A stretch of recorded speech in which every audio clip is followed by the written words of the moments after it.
Hey guys, Cubone here again. Just another quick little video. Well, hopefully there's going to be a quick little video. Just sort of following on from a video I did the other day about bug out bags and how people always put too much stuff in them. Just something I just quickly threw together a list of just sort of like brainstormed out some things just quickly to kind of, I don't know, go over. Now, because I went out for a hike this time last week, weather was good the first day, absolutely terrible the second. My pack weighed bugger all. It was easy to move. I was jogging certain sections of the track with it. You know, it's easy to move with. It was a small enough pack. Like, it was only a 30 litre pack. I don't know. I'm afraid I don't know what that is in cubic inches.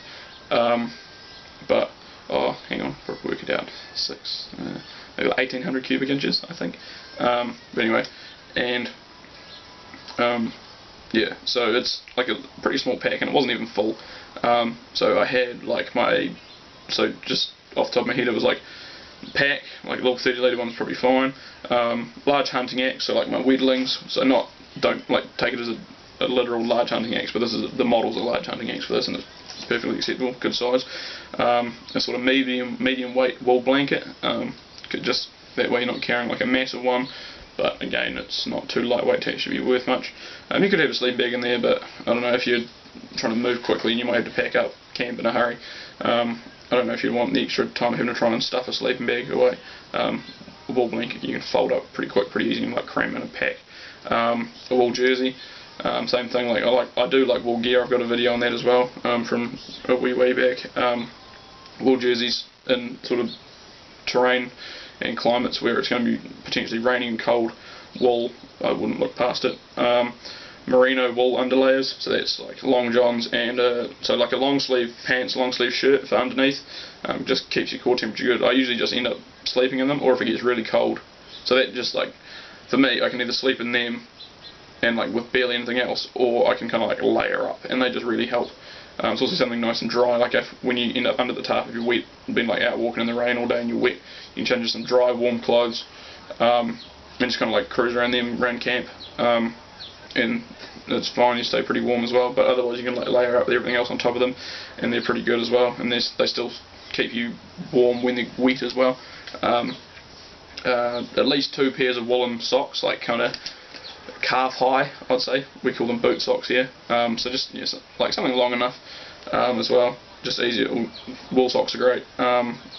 Sort of you got to look after your feet, and so that's why more than one pair is like useful, because if you get one pair wet, you don't want to get gross feet. You want to be able to, like, at the end of the day, dry them off, put some clean dry socks on. Feels fantastic. So at least 2 pairs of socks. And you got to have a dry bag as well for everything, all your clothes. So a polypropylene balaclava. You can go wool, but I don't know, I find, just from my experience, when I'm moving around, the polypropylene is a little bit more breathable, and it's not as good as a heating thing, so it doesn't keep your head as hot. But I find when I'm walking, if I get a bit of a sweat up with a woolen balaclava or a woolen hat or anything like that, I can start to get a bit sweaty under there.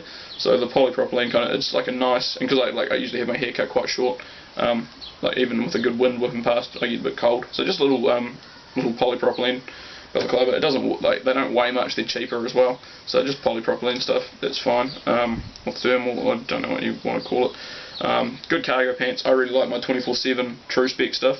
I've got like several pairs of their shorts, and a pair of the pants as well. So I'm going to get a few more pairs of the pants. Just some good cargo pants. I like having pockets and the ability to like separate stuff and keep different things on my person. That's like survival related gear. Because I think there's a saying, it's like live out of your rucksack, fight out of your web gear, and survive out of your pockets. So like I try and sort of keep that quite literally. So I'll have packed with all my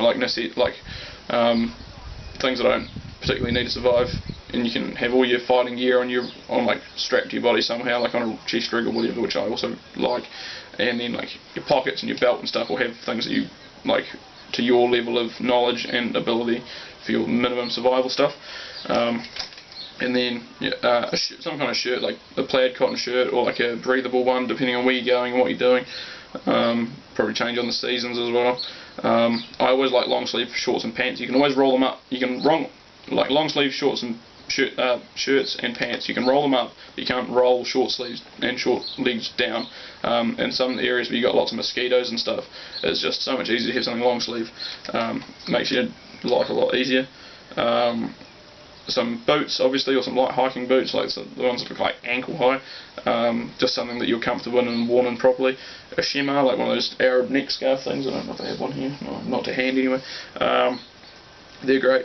Some gloves, either work gloves, tactical gloves, depending on what you're doing, what you want. Again, gloves are gloves. This is only a 3-day bag. It's not going to kill you either way. Just something that might be able to help your hands out if you're going to do a bit of work. You don't need them too torn up.